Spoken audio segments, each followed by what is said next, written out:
Bonjour et bienvenue sur l'anglais en situation, une grammaire anglaise claire par MG. Vous vous posez souvent la question, quelle est la différence entre who, whom et whose? Restez posté. Dans 15 minutes, vous aurez trouvé la clé.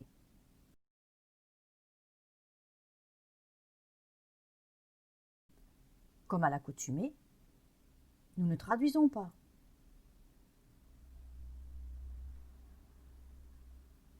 C'est dangereux, n'est-ce pas? Who, whom and whose sont des pronoms utilisés à la place d'une personne. Il suffit de se poser la question, quel rôle cette personne joue-t-elle dans la phrase? Commençons par who interrogatif. C'est le plus simple et le plus fréquent.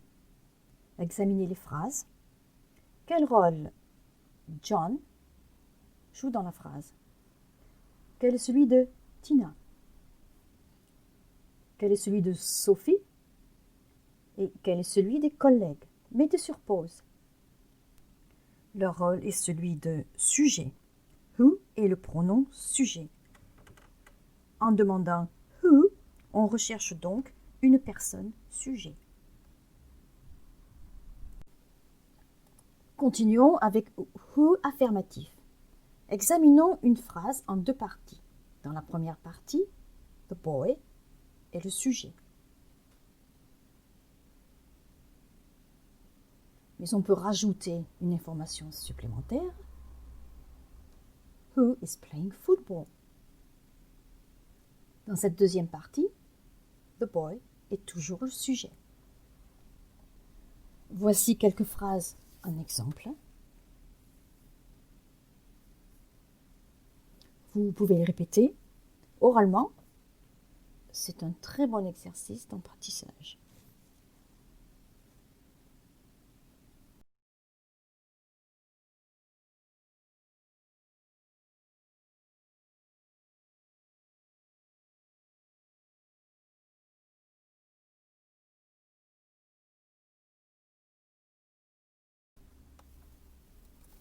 Passons à whom affirmatif d'abord. Un peu plus difficile, mais le principe est le même. Une phrase en deux parties. Dans la première partie, the boy est toujours sujet. Dans la deuxième partie, qui elle aussi apporte une précision, whom you met yesterday, le sujet n'est plus the boy, mais you. You met the boy yesterday. The boy est devenu le complément représenté par whom. Whom est donc le pronom complément. Voici quelques exemples. Vous pouvez mettre sur pause et répéter ces exemples à haute voix.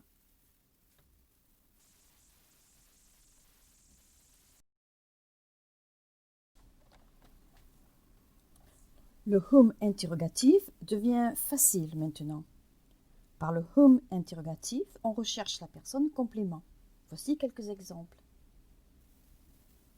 Et comme dans toute question, il se place en tête de phrase.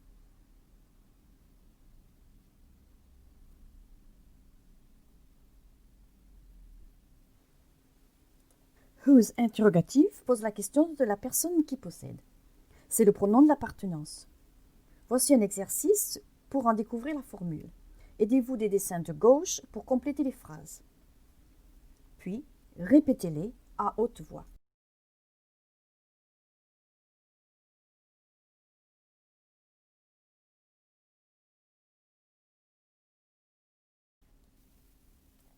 Complétons par whose à l'affirmatif, il s'avère très utile et toujours le pronom de l'appartenance. Dans une phrase à deux éléments, il est le complément. Complétez les phrases, répétez-les. Je fais une exception, je vous charge votre propre traduction de whose. Pour cela, faites attention, virgule.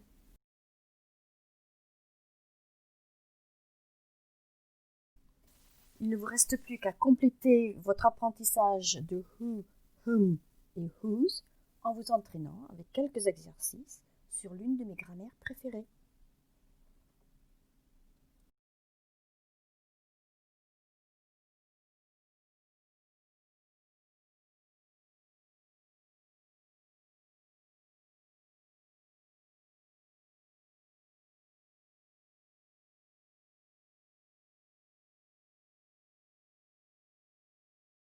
Je termine en vous disant bravo pour ce bel effort et à bientôt sur une autre vidéo.